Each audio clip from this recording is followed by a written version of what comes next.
some other discipline that I came across, and they were doing network graph analysis in a completely different context, where they're interested in relationships of pressure points or something like that in a construction building. Well, we can use that same thing to understand, is this point on the graph influenced by this other point on the graph? That's exactly what they were doing in a physical context, but we're doing it in an abstract context on computer programs. The algorithm is pretty simple. You just keep you have your full list of what's in the graph, and you have a work list of which nodes you're interested in. You throw your APIs that you're beginning with into that graph, and then you iterate. So every time you look at all the edges out of that node that you initially put in there, if there's an edge, then you add the node that it's attached to back into that graph if it's not already been analyzed. So pretty straightforward. People talk about reachability all the time, and sometimes it's like, how do I do that? It's not too difficult. The template code coverage continues on with instrumenting each basic block in the program. And like I said, the debug engine isn't the best way to go. I use Pin, the Pin tool framework. It's similar to Dynamo Rio. It's a just-in-time compilation, more or less, of native executables. It's got its own loading. It caches the functions every time they're referenced. It pulls it out of the cache, allows you to install hook functions and inject callbacks after reads, writes, calls, whatever it is that you're interested in. But you'll see I have some stats coming up, I think, on the efficiency of that. And yeah, and I guess the only other important part of that is file I/O. So when you're tracing, if you've written this efficient tracer or on top of an efficient tracing framework, and you're dumping out to a file every time, well, you've just reduced that efficiency. So being smart about how you manage memory, how you manage your logs. What happens when an exception occurs and you're holding all your data in a ring buffer and you just miss the last several function calls. Just how to handle that smartly. And that's a tool that we'll be giving away, the tracing stuff. This is kind of the interface that you can launch from within the program that I'm about to show you, that allows you to just run the traces dynamically, collect all that data, push it back into the program. And like I said, the speed advantage. I mentioned Process Stalker just because it's something I actually helped work on a long time ago. But it's a debug engine based. Anything that's debug engine based. I was doing a very non-scientific benchmark, just doing several iterations over a zip compression algorithm. And it just shows you that, in this specific instance, it was about 12 times faster, just compressing the same file about 100 times. And so the final process is ultimately to select the functions for your attack surface, calculate the reachability in this UI, and rank those traces. And I think we're about ready for a demo here.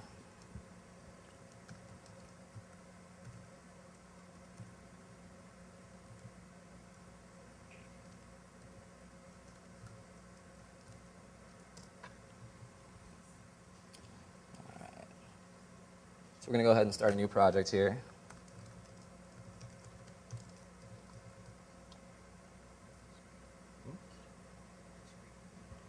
Aha. Good point. Lurene tells me that you guys can't actually see this. That's valid. All right. Well, you guys don't get to see my nifty little splash screen here, but here we go. That's my job now. I just manage. All right.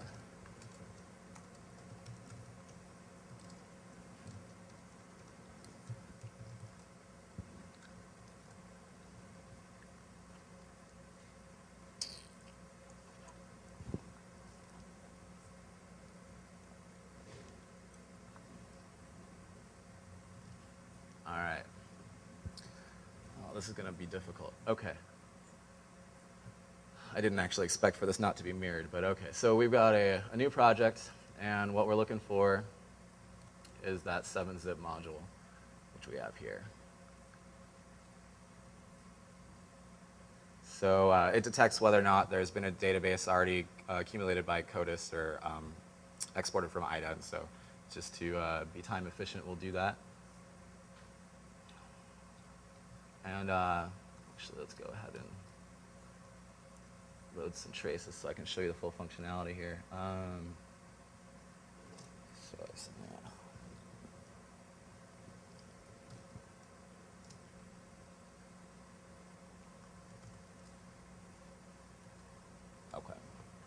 So we've added a few traces that I've previously collected. I'll show you. You can actually launch traces from within here too. But for our demo, I want to show you the difference in a trace that has different sets of code coverage and things like that. So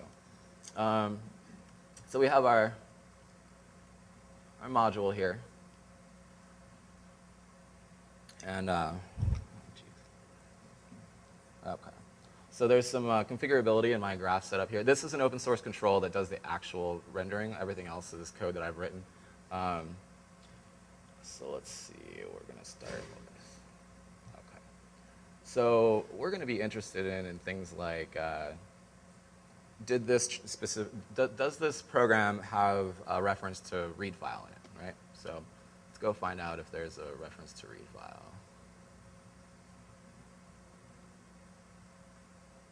All right, so unfortunately the resolution here is going to be tough to deal with, but so what we have here is all calls.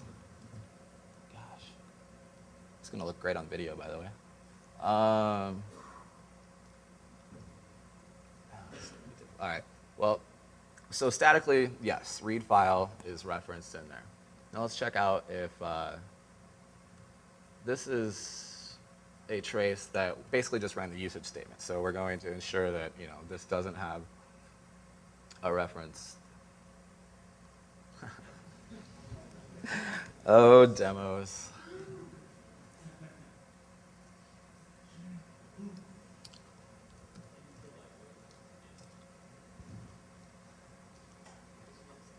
Woo.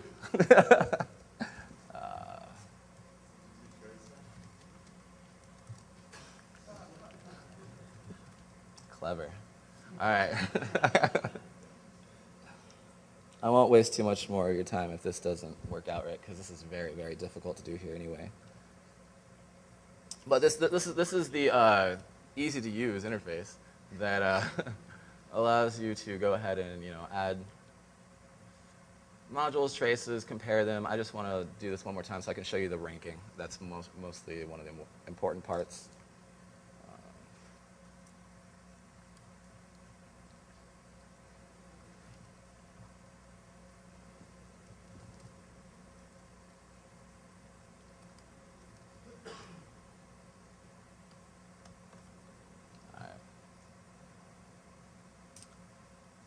So you did see that it has some graphs prepared here. If we want to go ahead and do some diffs on these coverages,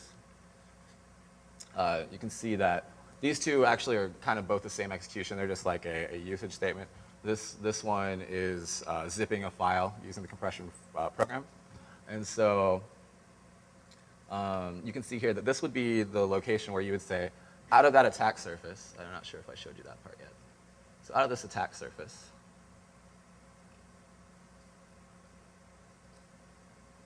I don't have any nifty please wait indicators coming up yet. Oh, this is why. So when you select attack surface, it asks you which functions you're interested in. And so these are just kind of standard set of Windows APIs. Go ahead and open that. All right, so now we can see, let's see here. Why is this not? Gosh, I really can't see that too well.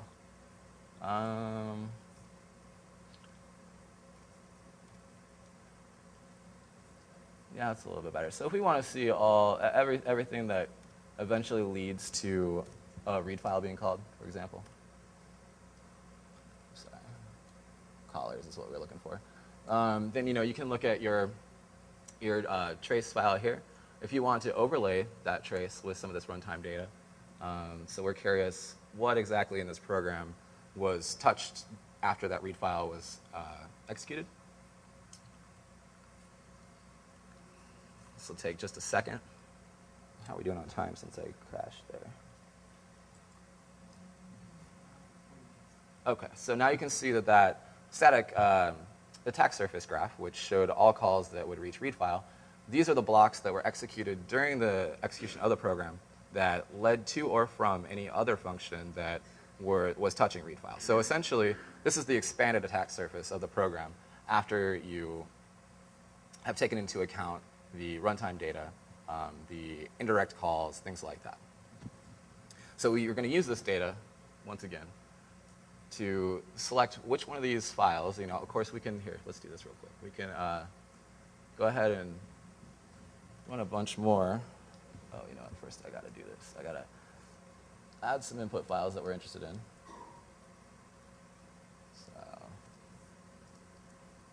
All right, so we've got some input files. Then when we go ahead and run those, and this is going to run via pin using my plugin here.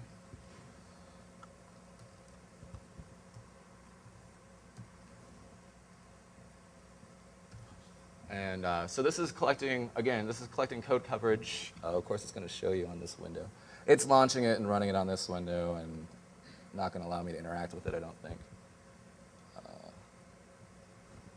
Yeah, you can see it running. So it's throwing those up. You can actually determine, or you can decide whether or not you want to hide that in the background or not. Just for the demo, I thought you guys might want to see it. So it's running these traces. It'll finish up here in just a moment. It's actually quite fast, which is why I wanted to show you. But OK, so it's ran all those. And now we have these added here.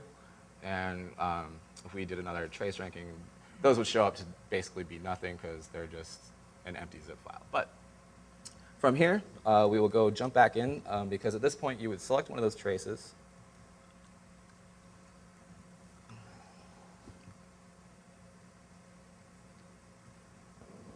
All right, select one of those traces for going into the fuzzing automation portion. I apologize that entire time I was not looking at you all. All right, so what we're going to talk about now is how to automate the actual creation of your tests and the running of your tests after you've decided what you're going to start and use as input files to those tests. So the stuff that Rich looked at just now and the stuff that we're going to talk about is kind of mutation-centric, but a lot of it applies to generation too.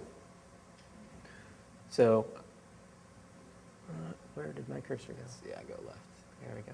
Yeah, it's confusing. All right, so each of the tests that we're going to run are very atomic, right? It's very easy to either generate all the tests if we're doing generation on one machine and push them out to other machines, or we can actually push out the generation to different machines and do the testing there as well. It's easy to add systems to this, and it's actually easy to add tests and new input files to this on the fly as well.